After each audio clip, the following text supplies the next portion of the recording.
Halo, halo, apa kabar? Assalamualaikum warahmatullahi wabarakatuh. Senang sekali bisa ketemu Anda semua. Hari ini hari Kamis ya, hari tanggal 2 Juli ya, suka lupa ini antara Juli 2026 dan hari ini ada Mhm, peristiwa yang sangat penting ya, karena sidang perdana Dr. Tifa di Pengadilan Negeri Jakarta Timur itu dimulai hari ini. Tapi yang mhm. kita omongin bukan soal itu, ini masih kelanjutan kemarin kita ngomongin soal komisaris-komisaris. Ternyata kalau di media sosial rame banget dan muncul fakta-fakta baru lah. Seperti biasalah netizen kemudian Betul. bongkar-bongkar. Tapi kita ternyata ketemu orang yang memang orang dalam lah gitu, ordal yang bisa cerita menarik soal perkomisarisan ini. Dan seperti biasa kami temani Anda dalam program Off the Record. Saya Hersuz Bono Arif. Dan saya Gebeta senang sekali dijumpai teman-teman semuanya ya. Kita mendapatkan informasi dari orang dalam Krakatau Posko begitu ya Mas Ya, Irsu, ya. di mana asisten pribadi Raffi Ahmad Hmm. ya yaitu Mufli Budi Ananda gitu didudukan sebagai komisaris dari perusahaan BUMN tersebut ya. Tentu saja ini BUMN strategis ya karena induknya Krakatau Steel adalah BUMN strategis Ya, dan begitu. ternyata saya kemarin baru ngeh juga Mbak Gia, Krakatau Steel itu punya banyak sekali anak perusahaan dan bahkan punya cucu perusahaan ya, yang kemarin yang kita bahas kan itu anak perusahaan untuk yang Betul. bandar itu, untuk pelabuhan ya. Mhm. Untuk pelabuhan itu Mhm. yang ternyata itu salah satu perusahaan yang paling menguntungkan sekarang ya. Di situ Iya, justru di betul. tempatnya pinter ya. Nggak ada saingan. Ya Gibran, Mm-mm. Gibran pinter ya nempatkan orang-orangnya atau relawannya yang pinter ya. Dia minta di situ karena ini banyak yang nggak menyoroti, tapi blessing aja ya ini karena gara-gara Mufli Mhm. itu kemudian akhirnya netizen bongkar-bongkar dan muncul fakta-fakta baru itu gitu ya Mbak Agi ya. Mari kita Betul. Dan ya, kita mm-mm. mau ngomongin yang mana nih sekarang, Mas, kembali lagi ke soal Muflinya ya, tapi bukan bukan. Iya, kita ngomongin soal Mufli dulu. Apa situasi yang ada di posko gitu. Mm-mm. Ini tidak hanya kan banyak juga buzzers yang sekarang mulai mengatakan kasihlah kesempatan kepada orang yang tidak beruntung, kasihlah kesempatan kan pada Apa Mas? mereka yang sekolah di tempat yang apa namanya yang biasa-biasa saja. Memangnya mereka yang harus lulusan PTN terkenal dengan nilai tinggi yang harus mendapat jabatan. Hmm. Jadi sekarang berusaha dipelintir begitu, ada spin doctor begitu ya Mas Irsu untuk narasi-narasi seperti itu. Nah, Hmm. kita coba lihat apa iya kalau seandainya kita ini dalam dunia sangat kompetitif gitu. Hmm. Kalau seandainya keahliannya bukan di situ ya bukan di situlah dia Iya, seharusnya dan diletakkan. orang itu kan tidak selalu bawa yang urusan lulusan teknik, misalnya itu yang orang-orang pintar, pintar kecerdasan itu kan tidak semata-mata itu ya Mbak Agi ya, ada Betul, kecerdasan betul. Kepandaian komunikasi, berkomunikasi, cerdas kepandaian kesenian, sosial. ya, sosial dan sebagainya. Mm-mm. Jadi jangan kemudian dikonfrontasikan itu ya, kalau ini memang masalah teknis ya diserahkan kepada orang teknis gitu kan ya Mbak Agi. Iya, Kan betul. mestinya kalau mereka mau ditempatkan sebagai komisaris, cari tempat-tempat yang memang sesuai dengan keahlian mereka gitu ya Mbak Agi, Iya. di mana mereka Mhm. menonjol, Mhm. atau Anda memang lembaga-lembaga tertentu resmi yang membutuhkan keahlian dari mereka begitu itu. Nah, Mhm. itu baru Mhm. baru agak masuk akal ya sebenarnya Mbak Agi. Jadi bukan kemudian ya enggak juga, kalau berilah kesempatan itu sih kalau beri kesempatan terlalu banyak orang yang harus kita beri kesempatan. Kenapa nggak kita beri Betul. kesempatan kepada saudara-saudara kita yang sekarang jadi driver ojol gitu ya Mbak Agi, dan itu Mhm. juga banyak juga yang Mhm. lulusan perguruan tinggi saya.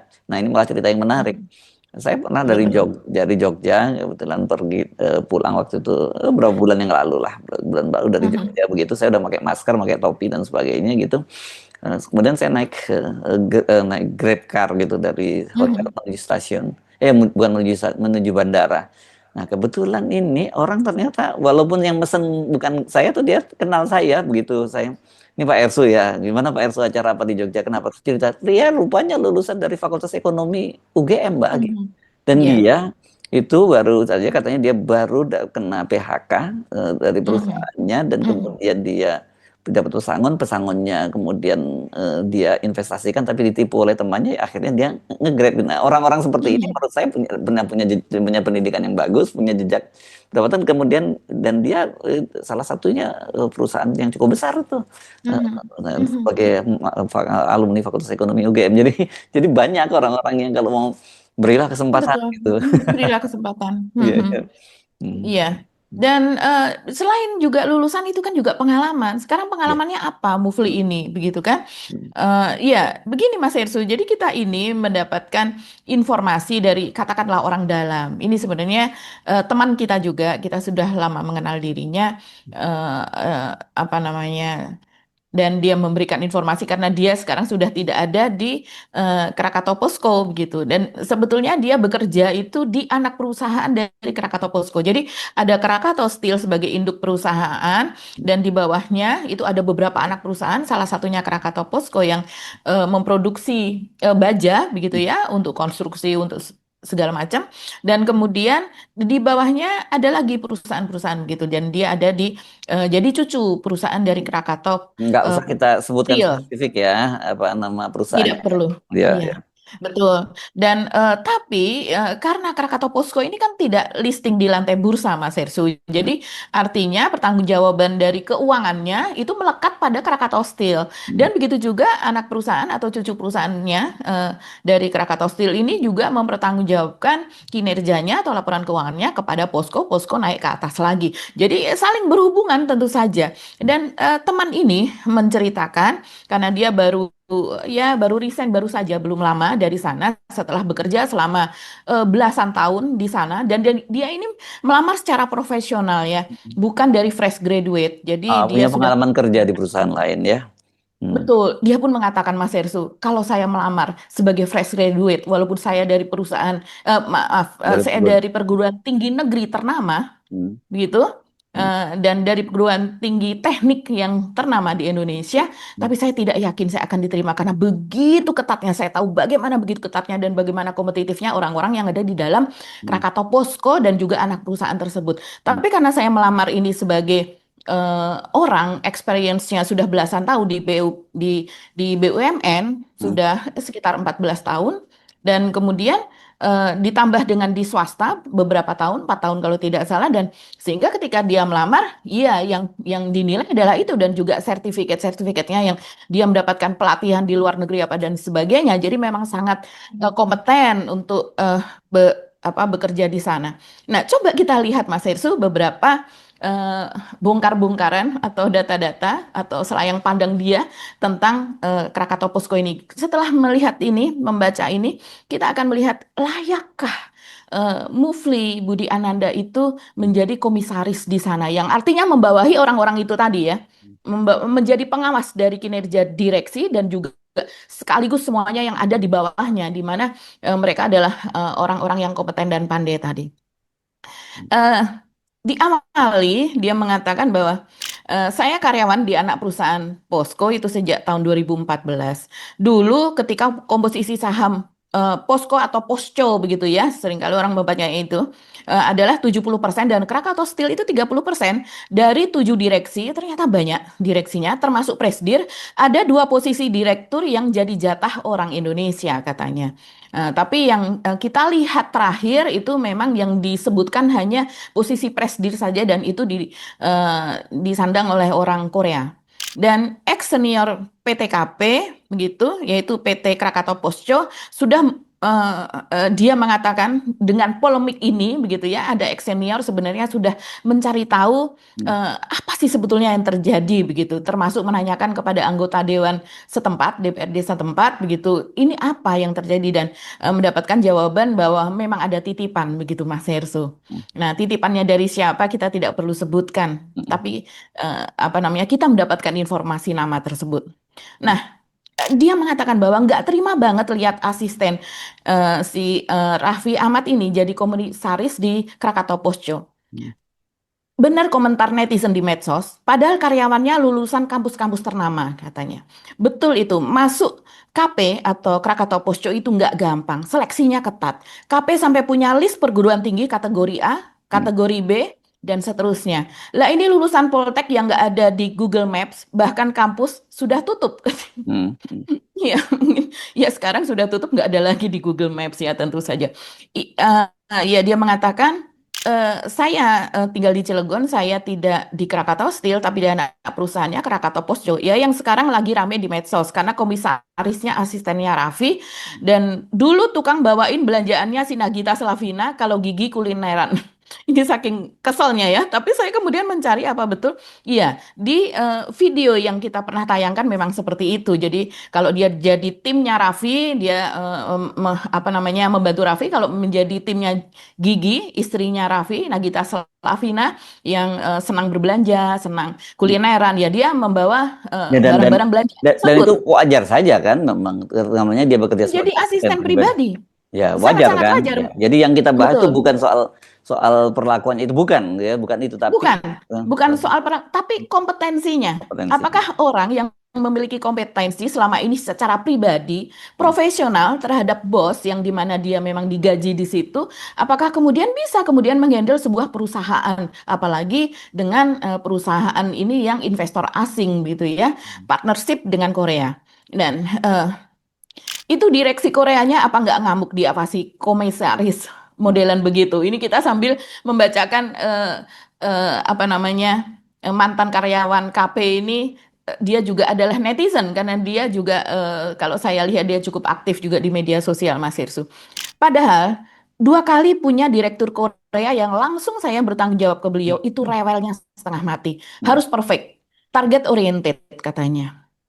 Dan dia mengatakan juga karena dia penonton off the record, dia menonton Mas Ersu konten kita yang kemarin, dan dia sedikit spill kalau Krakatau Bandar Samudra, yaitu tempat di mana berada 3 orang ketua relawan Gibran, dia mengatakan itu anak perusahaan Krakatau Steel yang paling untung, jauh lebih berduit dibanding induknya. Mhm. Jadi lebih berduit dibandingkan Krakatau Steel karena kita tahu Krakatau Steel ini sedang masa pemulihan ya, boncos melulu.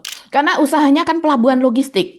Saya semalam nonton podcast Mbak Agi dan Mas Hersu kaget kok bisa sampai 3 orang komisaris Krakatau Bandar Samudra dari relawan Gibran. Ya kalau orang dalam pasti kaget Mas Hersu. Mhm. Saya terus kemudian di IG banyak komentar karyawan kalau Posko itu banyak S2 lulusan kampus-kampus top. Dan itu benar. Ya memang komentar di Instagram banyak sekali yang spill ya.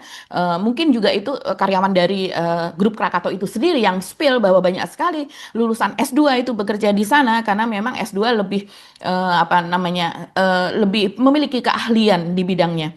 Saya aja kalau misal ikut seleksi fresh graduate dijamin nggak bakalan lolos karena meskipun lulusan PTN ternama, tapi kan saya bukan lulusan dengan predikat terbaik atau IPK yang tinggi banget. Saya masuk ke sana karena saya jual pengalaman kerja, yaitu setelah belasan tahun di BUMN dan 4 tahun di perusahaan swasta nasional, plus sertifikat pelatihan dalam dan luar negeri. Karena memang di Posko ada juga rekrutmen yang jalur profesional. Nah seharusnya Mufli ini mengikuti jalur profesional, mengingat usianya juga udah seusia Raffi begitu ya. Maksudnya merekrut yang bukan fresh graduate, tapi sudah punya pengalaman kerja yang sesuai dengan kompetensinya. Nah itu tadi. Makanya sakit hati banget lihat asisten Raffi Ahmad jadi komisaris. Ya Allah, Oh jadi ya. anak buah saya saja belum tentu bisa kerja katanya. Gregetan banget saya ikut emosi baca komentar-komentar di medsos. Mas Hersu tadi mengatakan di medsos dipenuhi dengan komentar itu. Tidak hanya medsos Mas Hersu. Saya membuka media nasional maupun media-media di daerah dipenuhi dengan berita tersebut. Sekarang sudah tidak bisa di take down lagi seperti kemarin ada beberapa berita di viva.co.id yang tidak ada, lenyap dan kemudian dipertanyakan. Sekarang itu tidak bisa lagi seperti itu. Ini bertebaran di mana-mana. Eh, dan ini dilanjutkan, itu Mufli bisa bahasa Inggris apa enggak? Mhm. Kami masuk di tes wawancara pakai bahasa Inggris loh, Mhm. wajib katanya. Karena komunikasi resmi via email perusahaan itu pakai bahasa Inggris. Laporan-laporan sehari-hari yang via email maupun yang singkat lewat WA Group, ada yang namanya one sheet report, itu semua bahasa Inggris. Mhm. Karena kan karyawannya Indonesia dan Korea. Karena kami nggak wajib berbahasa Korea. Yang Korea juga nggak wajib berbahasa Indonesia. Tapi kalau bahasa Inggris wajib. Dokumen-dokumen perusahaan juga kebanyakan bahasa Inggris, minimal bilingual. Dia mengatakan begitu. Dia juga mengatakan bahwa Krakatau Posko itu laporan keuangannya aja yang mengaudit KAP The Big Four. Kak, Karena itu standar dari tapi itu Posko kantor Korea. akuntan pajak ya. Kantor Kantor akuntan akuntan. pajak yang Ya. mengaudit ya, mengaudit keuangannya itu 4 besar. Karena standar dari Posco Koreanya. Seluruh perusahaan Posco di seluruh dunia harus sama auditornya. Makanya KAP-nya harus yang internasional. Tahun buku 2018-2013, auditornya KPMG. Mulai tahun buku 2024, auditornya ganti naik level ke EY, yaitu Ernst and Young. Saya masih sempat ngadepin Ernst and Young menjelang saya eh, resign dari perusahaan tersebut. Nah, itu asisten Raffi jadi komisaris bisa nggak baca laporan keuangan? Mhm. Bener-bener ditelanjang ini saking marahnya ini teman kita ini.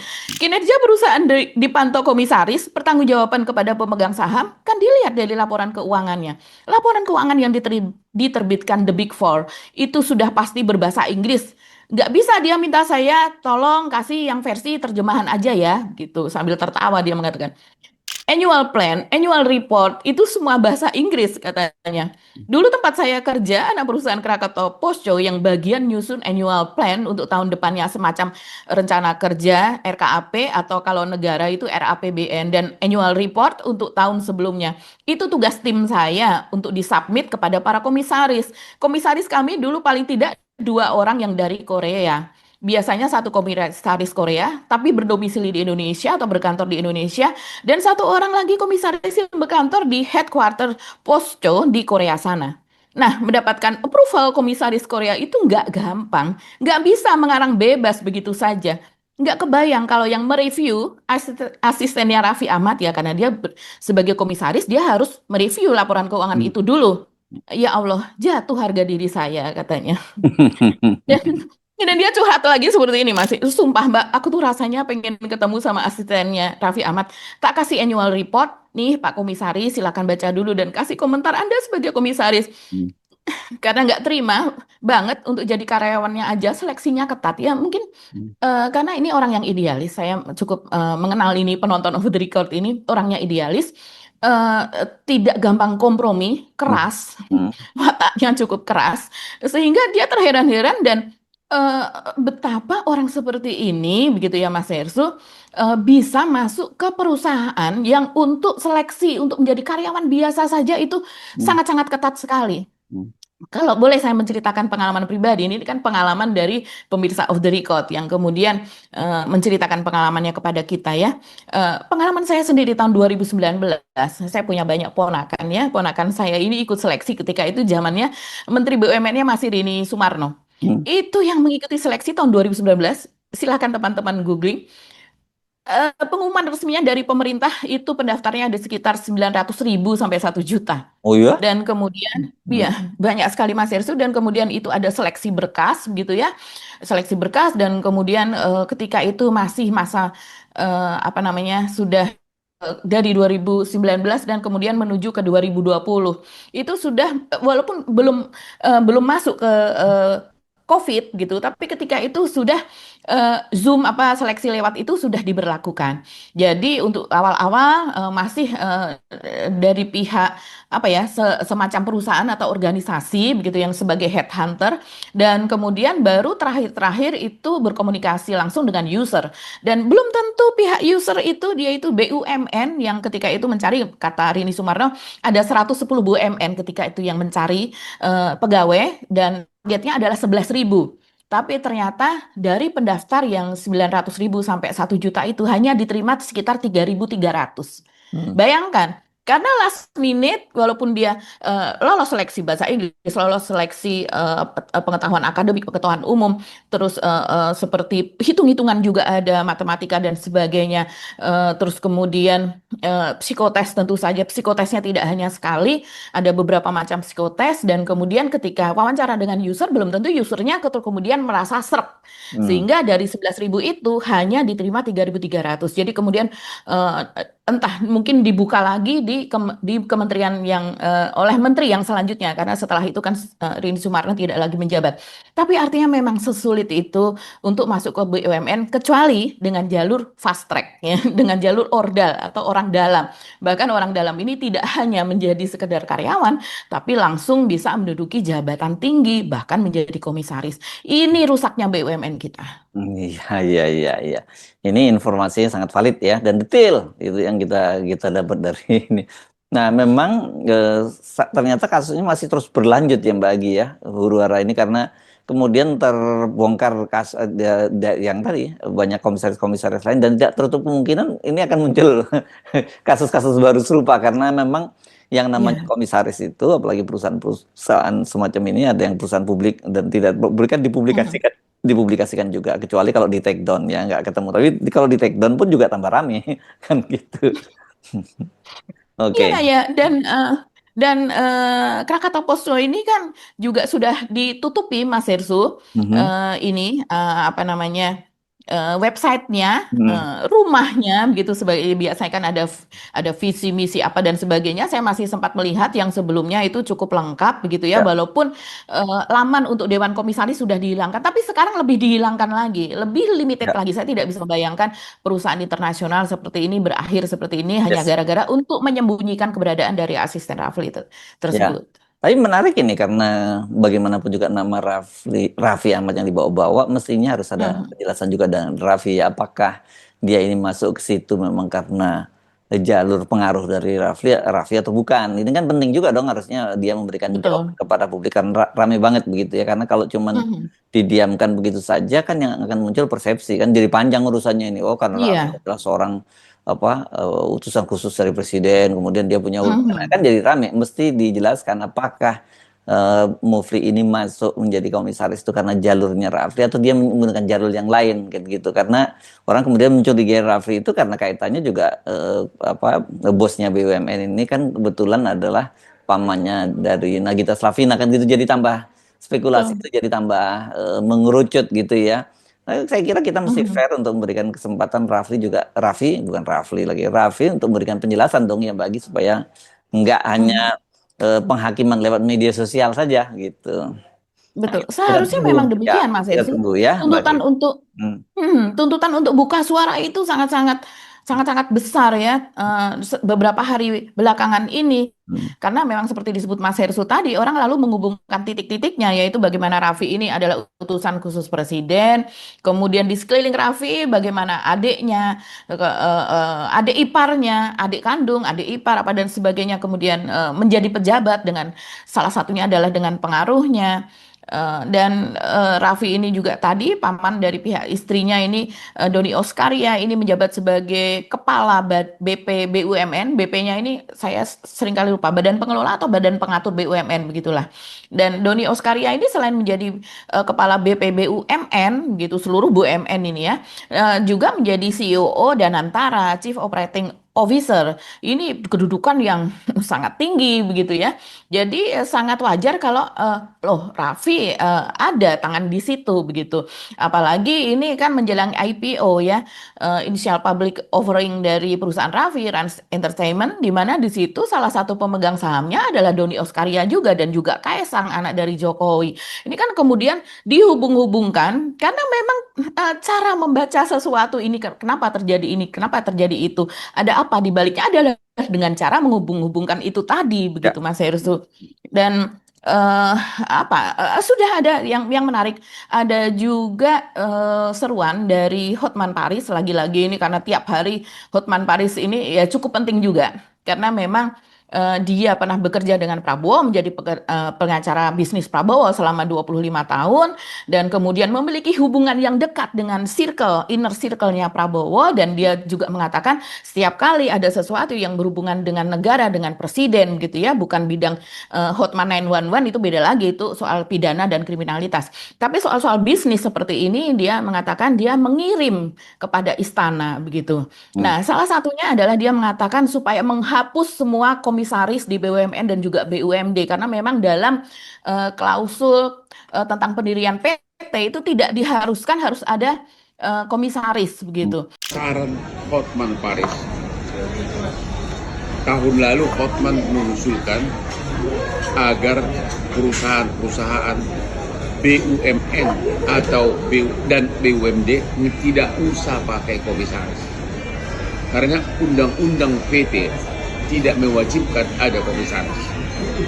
Apalagi sekarang ini pengawasan BUMN sudah di tangan Danantara, ya, jadi sudah overlapping, ya.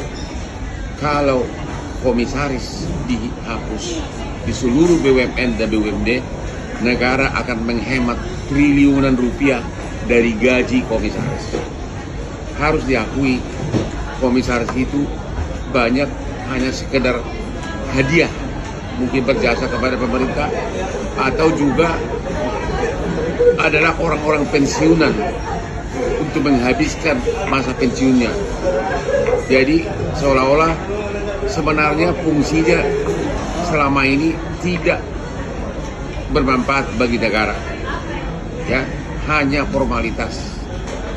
Tapi negara harus membayar triliunan rupiah untuk gaji para komisaris BUMN. Ya, jadi sekali lagi dalam keadaan ekonomi lagi susah begini, sebaiknya semua komisaris, semua dewan komisaris dalam seluruh BUMN dan BUMD hapuskan saja. Toh pengawasannya sudah di tangan Ganantara sekarang ini. Kalau itu dilakukan, negara menghemat triliunan rupiah. Itulah saya usulkan dari tahun lalu, ya. Kalau Bang Paris. Dan kita juga mungkin Mas Ersu mendengar bahwa Prabowo beberapa hari lalu begitu, dan dia mengatakan bahwa akan memangkas BUMN di Indonesia yang jumlahnya ini lebih daripada 1.000. Dan sepertinya kalau pernyataan dari Pak Prabowo itu, dia seperti nggak tahu bahwa BUMN ini memang diisi begitu ya. Mungkin dia tahu, jelas dia tahu, tapi tidak sampai segitunya. Itu diisi oleh orang-orang yang tidak kompeten ini. Karena dia mengatakan bahwa dari sekitar 1.000, dan dia confirm kepada Doni Oskaria karena itu adalah acara kabinet dan ada Doni juga begitu. Dia mengatakan bahwa sudah dia menanyakan sudah ditutup berapa dan akan menjadi berapa, ya dari 1.000 itu nanti akan hanya 250 BUMN. Cuma Dan 20%-nya ya. iya, dan Prabowo jelas-jelas mengatakan begitu kita bisa menghemat sangat besar. Oh iyalah, Karena pasti. iya, karena BUMN tersebut kita harus membayar overhead. Overhead itu artinya BUMN ini tidak menghasilkan keuntungan, merugikan, dan harus membayar kalau seandainya tidak untung atau dia melaksanakan tugas dari negara saja, itu kan sebenarnya tugas sosial ya seharusnya. Kadang BUMN kan melaksanakan seperti itu, sementara komisarisnya digaji dengan sangat tinggi. Kalau direktur masih nggak apa-apa, banyak direktur yang memang direkrut secara profesional dan dia mendapatkan gaji yang memang pantas. Karena kalau tidak bekerja di situ, mungkin dia bekerja di tempat lain. Tapi kalau komisaris ini hanya menjadi beban. Prabowo jelas mengatakan, bahkan kalau Prabowo mengatakan, jadi ada 750 direktur, mungkin kalikan 4 atau 5 begitu, itu yang mungkin nanti direkturnya ini juga karena BUMN-nya di take down, maka gajinya akan dihemat. Nah, dalam persepsi Prabowo, direktur itu jumlahnya sekitar 4 atau 5. Tapi untuk komisaris, dia mengatakan, sementara untuk komisaris bisa jumlahnya 750 BUMN dikalikan 10. Berarti dalam persepsi Prabowo, komisaris itu jumlahnya bisa sampai 10. Bayangkan Mas Ersu betapa useless-nya BUMN kita. Nah, yang kita lihat saat ini memang ada beberapa BUMN yang komisarisnya sampai dengan 8, sampai dengan 6. Bahkan bisa di tengah-tengah begitu, sudah ada komisaris, di tengah-tengah kemudian ada komisaris baru semacam itu. Jadi iya, semoga ya pemerintah ini bisa memilih-milih mana BUMN yang memang pantas untuk terus berlanjut, yang tidak ini kemudian digabungkan atau kemudian memang dipangkas supaya menjadi lebih ekonomis untuk situasi perekonomian kita yang sedang memburuk saat ini. Masalahnya kemarin ini BUMN ini ya kita sudah tahulah, ya. Sudah lama jadi orang Indonesia, saudara sudah mengerti. Ini sedang kita bersihkan, sedang kita tertibkan. Dari 1.000 lebih BUMN, sekarang kita sudah tutup lebih dari 200. Lebih dari 200. Nantinya kita akan bikin tinggal 300 lah. Ujungnya kita bisa berapa BUMN? Ujungnya nanti 250. Bayangkan. Lebih dari 750 kita tutup. 750 dirut. 750 direksi. Kali 4 atau kali 5. 750 komisaris. Kali 10. Overheadnya kayak apa? Gajinya kayak apa? Saudara-saudara, Ini uang rakyat semua. Perusahaan tidak untung, hanya bayar overhead. Saudara-saudara sekalian, kita mau sekarang rasional, efisien, dan ini kita buktikan. Dan ini kita lakukan, saya minta dalam tahun ini harus selesai. Setuju, bagi. Oke, kita akhiri perbincangan kita kali ini ya. Ini infonya makin valid saja dan makin spesifik begitu. Kita tunggu ada perkembangan yang lain untuk info-info yang lebih valid ya. Sampai ketemu lagi. Kami mohon pamit. Saya Arif Arif. Dan saya Gebeta, terima kasih atas perhatian teman-teman semua. Tetap salam akal sehat. Wassalamualaikum warahmatullahi wabarakatuh.